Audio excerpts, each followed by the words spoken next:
Good morning. তোমরা সবাই কেমন আছো? আশা করি সবাই ভালো আছো, সুস্থ আছো, আর আমরাও খুব ভালো আছি। আজ দিনটা হলো বৃহস্পতিবার। আজকের ওয়েদারটা কী আর বলবো। মিটিকে সকাল সকাল স্কুলে দিয়ে এসেছি, কিন্তু ওয়েদারটা এত বাজে, কিচ্ছু আর বলার নেই। যাই হোক, দিতে আসতেই হবে। দুদিন আগে তো ও কামাই করেছিল, শরীরটা ওর খারাপ হয়েছিল। তা ঘরে চলে এসে এখন গুনগুন ঘুম থেকে দেখলাম উঠে গেছে।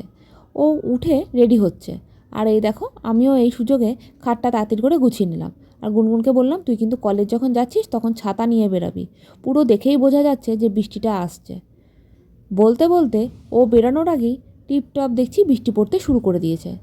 তাই ছাতাটা আগে আমি বললাম যে তুই নিয়ে নে, এটা কিন্তু ভুলিস না। দেখেছো বাইরের দিকে তাকাই, দেখো কি মেঘলা হয়ে আছে, জানলা দিয়ে হয়তো তোমরা বুঝতে পারছো। শুভ্রজিৎকে বলছি, দেখো মিঠিকে আজকে ব্লেজারটা পরে পাঠায়নি, ঠান্ডাটা লাগবে। এই যে বৃষ্টি পড়বে, আর না হাওয়াটাও দিচ্ছে, দেখছি হাওয়া দিচ্ছে, কিন্তু সকালবেলা কিন্তু কেমন গুম হয়েছিল। আর দেখো গুনগুন বেরিয়ে গেল। আর দেখছো মেঘলা ওয়েদার হয়েছে, এদিকে টিপটপ কিন্তু বৃষ্টিও পড়ে চলেছে। তোমরা বুঝতে পারছো কি না জানি না, আর বা আমি দেখাতে পাচ্ছি নাকি সেটাও বলতে পারছি না। দেখো গাড়ির ওপরে কিন্তু 2-1 ফোঁটা বৃষ্টি পড়েওছে। আমার বাবা ফোন করতে বলল, দুর্গাপুরে নাকি প্রচণ্ড বৃষ্টি হচ্ছে, যেমনি বৃষ্টি হচ্ছে তেমনি নাকি বিদ্যুৎ চমকাচ্ছে। বলতে বলতে বিদ্যুৎ চমকাচ্ছে দেখছি। তাহলে তোমাদের দেখাই আজ কী রান্না করছি। আজকে রান্না করছি কুমড়ো আলু দিয়ে চিংড়ি মাছ দিয়ে একটা তরকারি। তোমাদের তো আগের ভিডিওতে বলেইছিলাম যে আমি রান্নাটা করব, তা সেই জন্যই কুমড়োটা নিয়ে আসা। আর করব হলো চিংড়ি মাছের মাথা বাটা, আর করব হলো ডাল। তা চলো এখন আমি ঝটপট রান্না করে নিই। আর ওদিকে শুভ্রজিৎ চলে গেছে মিঠিকে আনতে, একটু দেরি করেই বেরালো। এদিকে জোর বৃষ্টি শুরু হয়েছে। এই দেখো মিঠি চলে এসছে, দেখেছো বৃষ্টিটা কিন্তু জোর হচ্ছে।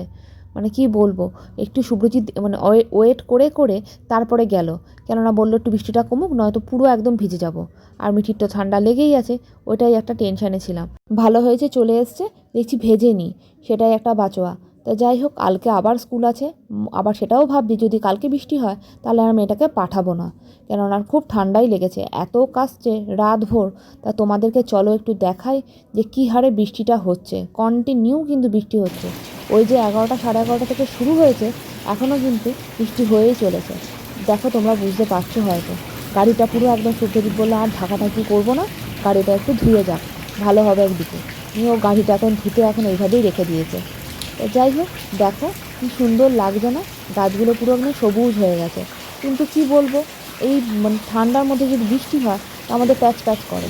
আর দেখো, এই দেখো কী হারে জল পড়ছে, বুঝতে পারছো? এইখান থেকে হয়তো তোমরা বুঝতে পারছো যে কী হারে জল পড়ছে।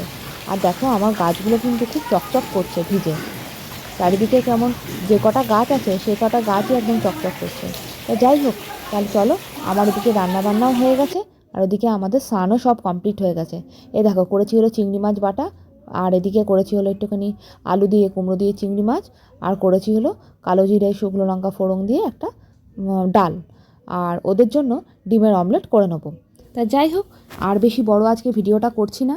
তোমরা হয়তো আমার গলা দেখে বুঝতেই পারছো শরীরটা ঠিক ভালো নেই। ভালো নেই বলতে বেশ ঠান্ডা ঠান্ডাই লেগেছে আমারও, শুধু মনে হচ্ছে শুয়ে থাকি। একেবারে খাওয়া দাওয়ার পর সন্ধেবেলা চলে এলাম, গুনগুনকে একটু কফি করে দিয়েছি, আর মিঠি ওইদিকে একটুখানি পড়তে বসতে, ওর টিচার এসছে। তা তোমরা সবাই ভালো থেকো, সুস্থ থেকো, সাবধানে থেকো, আর সকলকে ভালো রেখো। ভালো লাগলে একটা কমেন্ট করে অবশ্যই জানিও। তা এখানেই আজকে শেষ করলাম, আর আজকে আর আমি আর ভিডিওর সামনে এলাম না। তাহলে তোমরা সবাই ভালো থেকো, টাটা।